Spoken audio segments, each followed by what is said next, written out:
ಏನೋ ಸರ್ಕಾರ ರಚನೆಗೆ ಡಿಎಂಕೆ ಹಾಗೆ ಅಣ್ಣಾ ಡಿಎಂಕೆ ಮೈತ್ರಿ ವದಂತಿ ಹಬ್ಬಿದೆ ಅಂದ್ರೆ ತೆರೆಮರೆಯಲ್ಲೇ ಈ ಬಗ್ಗೆ ಚರ್ಚೆಗಳಾಗ್ತಿದೆ ಅಂತೇಳಿ ಏನಿವಾಗ ಮಾತುಕತೆಗಳು ನಡೀತಾ ಇದೆ.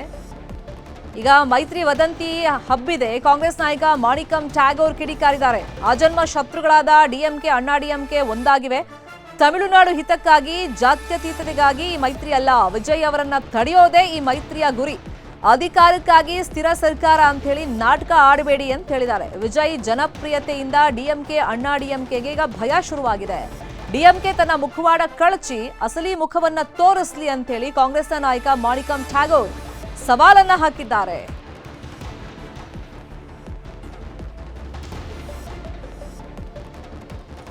ಇಷ್ಟು ದಿನ ರಾಜಕೀಯ ಬದ್ಧ ವೈರಿಗಳಾಗಿದ್ರು 60 ವರ್ಷಗಳಿಂದ ಡಿಎಂಕೆ ಅಣ್ಣಾ ಡಿಎಂಕೆ.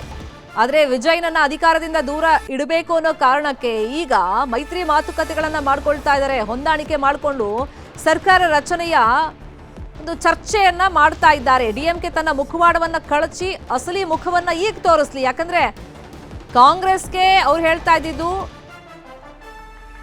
ಮೈತ್ರಿ ಮಾಡ್ಕೊಂಡಿದ್ದು ಡಿಎಂಕೆ ಜೊತೆಯಲ್ಲಿ, ಆದ್ರೆ ವಿಜಯ್ಗೆ ಈಗ ಸಪೋರ್ಟಿವ್ ಆಗಿದ್ದಾರೆ. ಮೈತ್ರಿ ಧರ್ಮ ಪಾಲನೆ ಮಾಡಿಲ್ಲ ಅಂತೇಳಿ ಡಿಎಂಕೆ ಅವರು ಕಿಡಿಕಾರ್ತಾ ಇದ್ರು. ಈಗ ನೋಡಿದ್ರೆ ಬದ್ಧ ವೈರಿಗಳೇ ಒಂದಾಗಕ್ಕೆ ಹೊರಟಿದ್ದಾರೆ. ಅಂದ್ರೆ ವಿಜಯ್ ಜನಪ್ರಿಯತೆಯನ್ನ ಇವರಿಗೆ ಸಹಿಸಿಕೊಳ್ಳಕ್ ಆಗ್ತಾ ಇಲ್ಲ. ಕಾಂಗ್ರೆಸ್ ನಾಯಕರು ಕೂಡ ಇದಕ್ಕೆ ಕಿಡಿಕಾರ್ತಾ ಇದ್ದಾರೆ. ಇದೇ ವಿಚಾರವಾಗಿ ಇನ್ನಷ್ಟು ಡೀಟೇಲ್ ಆಗಿ ಇನ್ಫಾರ್ಮೇಶನ್ ಕೊಡ್ತಾ ಹೋಗೋದಕ್ಕೆ ತಮಿಳುನಾಡಿನಿಂದಲೇ ಚೆನ್ನೈಯಿಂದ ನೇರ ಸಂಪರ್ಕದಲ್ಲಿ ಕನೆಕ್ಟ್ ಆಗಿದ್ದಾರೆ ನಮ್ಮ ಪೊಲಿಟಿಕಲ್ ಬ್ಯೂರೋ ರಿಪೋರ್ಟರ್ ಕೃಷ್ಣ. ಕ್ಷಣಕ್ಕೊಂದು ಬೆಳವಣಿಗೆಗಳಾಗ್ತಾ ಇದೆ, ಲೆಕ್ಕಾಚಾರಗಳು ಏನಾಗ್ತವೆ, ಯಾರು ಸರ್ಕಾರ ರಚನೆ ಮಾಡ್ತಾರೆ ಅಂತ ಹೇಳಿ ಜನನೂ ಈಗ ಬಹಳ ಕುತೂಹಲದಿಂದ ನೋಡ್ತಾ ಇದ್ದಾರೆ. ಬರೀ ತಮಿಳುನಾಡು ಅಷ್ಟೇ ಅಲ್ಲ, ಇಡೀ ದೇಶದ ಜನ ನೋಡ್ತಾ ಇದ್ದಾರೆ. ಪಾಸಿಬಿಲಿಟೀಸ್ ನೋಡ್ತಾ ಹೋಗೋದಾದ್ರೆ ಪ್ರಸ್ತುತ ಒಂದ್ ಕಡೆ ವಿಜಯ್ ಸರ್ಕಾರ ರಚನೆ ಮಾಡ್ತಾರ, ವಿಜಯ್ಗೆ ಯಾರು ಸಪೋರ್ಟ್ ಕೊಡ್ತಾರೆ, ಅದ್ರ ಜೊತೆಯಲ್ಲಿ ಡಿಎಂಕೆ ಅಣ್ಣಾ ಡಿಎಂಕೆ ಸರ್ಕಾರ ರಚನೆ ಮಾಡುತ್ತಾ, ಇನ್ನೊಂದ್ ಕಡೆ ಅಣ್ಣಾ ಡಿಎಂಕೆ ಸಂಸದರೇ ಹೇಳ್ತಿರೋ ಪ್ರಕಾರ ನಾವು ಸರ್ಕಾರ ರಚನೆ ಮಾಡ್ತೀವಿ ಅಂತ ಹೇಳ್ತಿದ್ದಾರೆ. ಹೆಂಗ್ ಪಾಸಿಬಲ್ ಇದೆ ಅದು?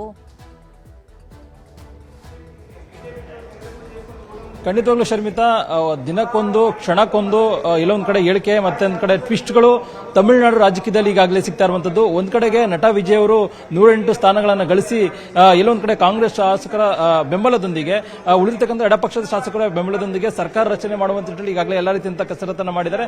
ನಿನ್ನೆ ಮೊನ್ನೆ ಎರಡು ಬಾರಿ ಗವರ್ನರ್ನ ಭೇಟಿ ಮಾಡಿದ್ರು. ಗವರ್ನರ್ ಒಂದೇ ಮಾತು, ನಿಮ್ಮ ಬಳಿ ಬಹುಮತ ಇಲ್ಲ, ಬಹುಮತ ತೆಗೆದುಕೊಂಡು ಬನ್ನಿ ಅನ್ನೋ ಸಂದೇಶನ ಕೊಟ್ಟಿದ್ದಾರೆ. ಹಾಗಾಗಿ ನಟ ವಿಜಯ್ ಅವರು ಎಲ್ಲೂ ಕೂಡ ಅದ್ರ ಬಗ್ಗೆ ಮಾತಾಡಿಲ್ಲ.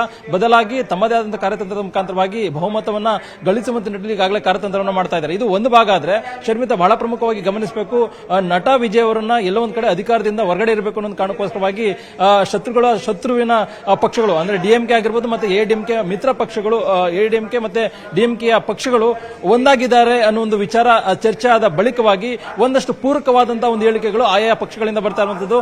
ಒಂದ್ ಕಡೆ ಎಡಿಎಂಕೆಯ ಸಂಸದರಾಗಿರ್ತಕ್ಕಂಥ ತಂಬಿ ದೊರೈ ಅವರು ಇಲ್ಲ ಒಂದ್ ಕಡೆ ಆದಷ್ಟು ಬೇಗ ದೇವರ ದಯೆಯಿಂದ ಆದಷ್ಟು ಬೇಗ ನಮ್ಮ ಸರ್ಕಾರ ತಮಿಳುನಾಡಲ್ಲಿ ಅಧಿಕಾರಕ್ಕೆ ಬರುತ್ತೆ ಅನ್ನೋ ಮಾತನ್ನು ಕೂಡ ಹೇಳಿದ್ದಾರೆ. ಅದಕ್ಕೆ ಪೂರಕವಾಗಿಯೇ ಎಲ್ಲ ರೀತಿಯಂತಹ ಒಂದು ಸಿದ್ಧತೆಯನ್ನ ಮಾಡಿಕೊಳ್ಳಲಾಗ್ತಾ ಇದೆ ಅನ್ನುವಂಥದ್ದು.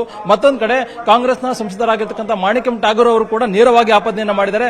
ಡಿಎಂಕೆ ಮತ್ತೆ ಎಡಿಎಂಕೆ ಅವರು ರಾತ್ರೋರಾತ್ರಿ ಎರಡು ಪಕ್ಷಗಳು ಕೂಡ ಒಂದಾಗೋದ್ರ ಮುಖಾಂತರವಾಗಿ ಸರ್ಕಾರ ರಚನೆಗೆ ಮುಂದಾಗಿದ್ದಾವೆ.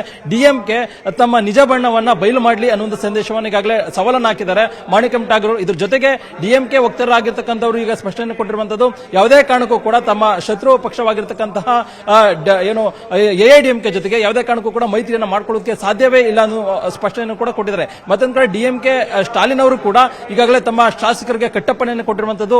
ಮೇ 10ನೇ ತಾರೀಕುವರೆಗೂ ಕೂಡ ಚೆನ್ನೈನಿಂದ ಯಾವುದೇ ಒಂದು ಶಾಸಕರು ಚೆನ್ನೈ ಬಿಟ್ಟು ಕದಲದಂತೆ ಒಂದು ಆದೇಶವನ್ನು ಕೊಟ್ಟಿದ್ದಾರೆ. ಇದರ ಅರ್ಥ ಏನ್ ಬೇಕಾದ್ರೂ ಆಗ್ಬಹುದು ತಮಿಳುನಾಡು ರಾಜಕೀಯದಲ್ಲಿ. ಹಾಗಾಗಿ ಏನಾದ್ರೂ ಒಂದು ಕಾರ್ಯತಂತ್ರ ಮಾಡೋದ್ರ ಮುಖಾಂತರವಾಗಿ ಒಂದ್ ಕಡೆ ತಮ್ಮ ನಡೆಯನ್ನು ತೋರ್ಬೋದು ಅನ್ನೋ ಕಾರಣಕ್ಕೋಸ್ಕರವಾಗಿ ಎಡಿಎಂಕೆ ಡಿಎಂಕೆ ಮತ್ತೊಂದು ಕಡೆ ಬೇರೆ ಬೇರೆ ಮಿತ್ರ ಪಕ್ಷಗಳು ಕೂಡ ತಮ್ಮ ಕಸರತ್ತನ್ನ ಮಾಡ್ತಾ ಇರುವಂತದ್ದು. ಮತ್ತೊಂದು ಕಡೆ ಈಗಾಗಲೇ ಗವರ್ನರ್ ಅವರು ಯಾವಾಗ ಈ ಒಂದು ಬಹುಮತವನ್ನ ಕೇಳಿದ್ರು, ನಟ ವಿಜಯ್ ಅವರು ತಮ್ಮ ಪಕ್ಷದ ಶಾಸಕರನ್ನು ಕರೆಯೋದ್ರ ಮುಖಾಂತರವಾಗಿ ಸಭೆಯನ್ನು ಕೂಡ ಮಾಡ್ತಾ ಇರುವಂತದ್ದು. ಮತ್ತೊಂದು ಕಡೆ ಕಾಂಗ್ರೆಸ್ನ ಶಾಸಕರು ಕೂಡ ಈಗಾಗಲೇ ಟಿವಿಕೆಗೆ ಬೆಂಬಲವನ್ನು ಕೊಟ್ಟಿದ್ದಾರೆ. ಮತ್ತೊಂದು ಕಡೆ ಗವರ್ನರ್ ನಡೆ ವಿರುದ್ಧವಾಗಿ ಇಡೀ ತಮಿಳುನಾಡಾದ್ಯಂತ ಎಲ್ಲಾ ಜಿಲ್ಲಾ ಕೇಂದ್ರಗಳಲ್ಲೂ ಕೂಡ ಬೀದಿಗಿಳಿದು ಪ್ರತಿಭಟನೆ ಮಾಡೋದ್ರ ಮುಖಾಂತರವಾಗಿ ಒಂದು ರೀತಿ ಗವರ್ನರ್ ನಡೆ ವಿರುದ್ಧವಾಗಿ ಆಕ್ರೋಶವನ್ನು ಕೂಡ ವ್ಯಕ್ತಪಡಿಸಿರುವಂತದ್ದು. ಮತ್ತೊಂದು ಕಡೆ ನಾವೀಗ ತಮಿಳುನಾಡಿನ ಸಿಪಿಎಂ ಕಚೇರಿ ಬಳಿ ಇದ್ದೇವೆ. ಸಿಪಿಐ ಮತ್ತೆ ಸಿಪಿಎಂ ವಿಸಿಕೆ ಶಾಸಕರು ಕೂಡ ಬೆಂಬಲವನ್ನು ಕೊಟ್ರೆ, 6 ಜನ ಶಾಸಕರು ಬೆಂಬಲವನ್ನು ಕೊಟ್ರೆ ನಟ ವಿಜಯ್ ಅವರು ಸರ್ಕಾರ ರಚನೆ ಮಾಡಬಹುದು. ಈಗಾಗಲೇ ನಟ ವಿಜಯ್ ಅವರು ಸಿಪಿಎಂ ಮತ್ತೆ ವಿಸಿಕೆ ಶಾಸಕರ ಬೆಂಬಲವನ್ನು ಕೂಡ ಕೋರಿದ್ದಾರೆ. ಸದ್ಯಕ್ಕೆ ಸಿಪಿಎಂ ಕಚೇರಿ ಬಳಿ ಕೂಡ ಬೆಳಗ್ಗೆಯಿಂದನೂ ಕೂಡ ಸಿಪಿಎಂ ಮುಖ್ಯಸ್ಥರು ಸಭೆ ಮೇಲೆ ಸಭೆಯನ್ನ ಮಾಡ್ತಾ ಇದ್ದಾರೆ. ಯಾವ ರೀತಿಯಾಗಿ ನಟ ವಿಜಯ್ ಅವರಿಗೆ ಬೆಂಬಲವನ್ನು ಕೊಡಬೇಕಾ ಅಥವಾ ಪ್ರಸ್ತುತ ವಿದ್ಯಮಾನಗಳಲ್ಲಿ ಯಾವ ರೀತಿಯಾಗಿ ತಮ್ಮ ನಡೆಯನ್ನ ತೋರಬೇಕು ಅನ್ನುವಂಥದ್ದು. ಎಲ್ಲೋ ಒಂದ್ ಕಡೆ ಒಂದಷ್ಟು ಟಿವಿಕೆ ಪಕ್ಷದ ನಾಯಕ ನಟ ವಿಜಯ್ ಅವರು ಸರ್ಕಾರವನ್ನ ಬಹುಮತವನ್ನ ಸಾಬೀತುಪಡಿಸಲಿಲ್ಲ ಅಂತ ಅಂದಾಗ ಎರಡನೇ ಸ್ಥಾನದಲ್ಲಿರತಕ್ಕಂಥದ್ದು ಡಿಎಂಕೆ ಮತ್ತೆ ಎಡಿಎಂಕೆ ಅವರು ಕೂಡ ಸಪೋರ್ಟ್ ಅನ್ನ ಮಾಡಿದ, ಅವರು ಒಂದಾಗೋದ್ರ ಮುಖಾಂತರವಾಗಿ ಸರ್ಕಾರ ರಚನೆ ಮಾಡಿದ್ರೆ ಇಲ್ಲೊಂದ್ ಕಡೆ ಸರ್ಕಾರ ಮಾಡಬಹುದು. ಅಥವಾ ಬಹುಮತವನ್ನ ಸಾಬೀತುಗೊಳಿಸಲಿಲ್ಲ ಅಂತಂದ್ರೆ 6 ತಿಂಗಳ ಕಾಲ ರಾಷ್ಟ್ರಪತಿ ಆಳ್ವಿಕೆ ತಂದು ಮತ್ತೊಮ್ಮೆ ಚುನಾವಣೆ ಹೋಗುವಂತ ನಿಟ್ಟಲ್ಲಿ ಕೂಡ ಒಂದಷ್ಟು ಕಾರ್ಯತಂತ್ರವನ್ನು ಮಾಡಬಹುದು ಅನ್ನೋ ಒಂದು ಲೆಕ್ಕಾಚಾರದಲ್ಲಿ ವಿವಿಧ ರಾಜಕೀಯ ಪಕ್ಷಗಳು ಚರ್ಚೆಯನ್ನು ಮಾಡ್ತಿರುವಂತದ್ದು. ಅದಕ್ಕೆ ಪೂರಕವಾಗಿಯೇ ಇದೀಗ ಸಿಪಿಎಂ ಕಚೇರಿಯಲ್ಲಿ ಆ ಒಂದು ವಿಚಾರವನ್ನು ಪ್ರಸ್ತಾಪವನ್ನು ಮಾಡ್ತಾ ಇರುವಂತದ್ದು. ಈಗಾಗಲೇ ತಮಿಳುನಾಡಿನ ಜನರು ಜನಾದೇಶವನ್ನು ಕೊಟ್ಟಿದ್ದಾರೆ, ಅದನ್ನ ತಲೆವಾಗಿ ಮಾಡಬೇಕು. ಆದ್ರೆ ಎಲ್ಲೊಂದ್ ಕಡೆ ಸರ್ಕಾರ ರಚನೆಗೆ ಈ ರೀತಿಯಾದಂತಹ ಗವರ್ನರ್ ನಡೆ ಮತ್ತೆ ಬೇರೆ ರೀತಿಯ ಚಟುವಟಿಕೆಗಳಾಗ್ತಾ ಇರುವಂತದ್ದು ಸರಿಯಲ್ಲ ಅನ್ನೋ ಮಾತನ್ನು ಕೂಡ ಹೇಳ್ತಾ ಇದ್ದಾರೆ. ಹಾಗಾಗಿನೇ ಈಗ ಸಿಪಿಎಂ ಅವರ ನಡೆ ಏನಿರುತ್ತೆ ಅನ್ನುವಂಥದ್ದು ಸದ್ಯಕ್ಕಿರುವಂತಹ ಕುತೂಹಲ. ಮತ್ತೊಂದ್ ಕಡೆ ವಿಸಿಕೆ ಪಕ್ಷದ ಶಾಸಕರು ಕೂಡ ಈಗಾಗಲೇ ನಾಳೆ ಸಭೆಯನ್ನು ಕೂಡ ಕರೆದಿದ್ದಾರೆ. ಮತ್ತೊಂದ್ ಕಡೆ ಸಿಪಿಐ ಶಾಸಕರು ಕೂಡ ಇವತ್ತು ಸಂಜೆ ಒಳಗಡೆ ನಟ ವಿಜಯ್ ಅವರಿಗೆ ಬೆಂಬಲವನ್ನು ಕೊಡಬೇಕಾ ಅಥವಾ ತಟಸ್ಥ ನಿಲುವನ್ನು ತಾಳಬೇಕಾ ನಿಟ್ಟಿನಲ್ಲಿ ಕೂಡ ಈಗಾಗಲೇ ಮುಂದಾಗಿರುವಂತದ್ದು. ಹಾಗಾಗಿನೇ ತಮಿಳುನಾಡಲ್ಲಿ ಒಂದು ರೀತಿ ನಿಮಿಷಕ್ಕೊಂದು ಬೇರೆ ಬೇರೆ ಚಟುವಟಿಕೆಗಳಾಗ್ತಾ ಇದೆ.